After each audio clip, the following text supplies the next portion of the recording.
ইসরায়েলের president Isaac হারজগের সঙ্গে গত সপ্তাহে দেখা করেন ইউরোপের বিভিন্ন দেশ থেকে আসা 15 জন কথিত ইমাম। এছাড়া ইসরায়েলের বিভিন্ন সামরিক ও বেসামরিক স্থাপনা ঘুরে দেখেন তারা। ইমামরা দাবি করছেন মুসলিম ও ইহুদিদের মধ্যে শান্তির বার্তা পৌঁছে দিতে তারা ইসরায়েলে গেছেন। তবে সুন্নি মুসলিমদের সর্বোচ্চ বিদ্যাপীঠ মিশরের আল আজহার বিশ্ববিদ্যালয় এই ইমামদের কার্যকলাপের নিন্দা জানিয়েছে। বিশ্ববিদ্যালয়টি জানিয়েছে ইউরোপের এই কথিত ইমামরা মুসলিমদের প্রতিনিধি নয়। দ্য নিউ আরবের এক প্রতিবেদনে এসব তথ্য জানা গেছে।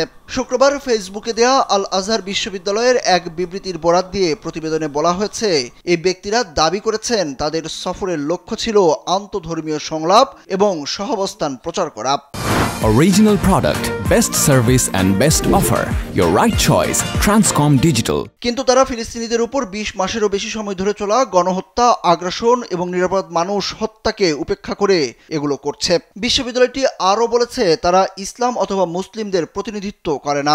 ব্যক্তিগত ও রাজনৈতিক লাভের আশায় নৈতিকতা বিসর্জন দেওয়া, নিজ ধর্মের সঙ্গে বেইমানি করা এসব ব্যক্তিদের ব্যাপারে তারা সতর্ক করছে। এই বিপদগামী ব্যক্তিরা ইসলামের প্রতিনিধিত্ব করে না উল্লেখ করে আল আজহার বিশ্ববিদ্যালয় আরও বলেছে তারা নির্যাতিত ফিলিস্তিনিদের পক্ষে রয়েছে। এসব কথিত ইমামদের সমালোচনা করেছে ইউরোপিয়ান কাউন্সিল অব ইমামস। তারা বলেছে এই ইমামরা ইউরোপীয় মুসলমানদের কোনো বড় প্রতিষ্ঠান বা সংগঠনের সঙ্গে সংশ্লিষ্ট নয়। সংস্থাটি বলেছে ইসরায়েলি ক্রিমিনালদের সঙ্গে কথিত ইমামদের বৈঠককে মিডিয়ায় যেভাবে ফলাও করে প্রচার করা হয়েছে এতে তারা বিস্মিত।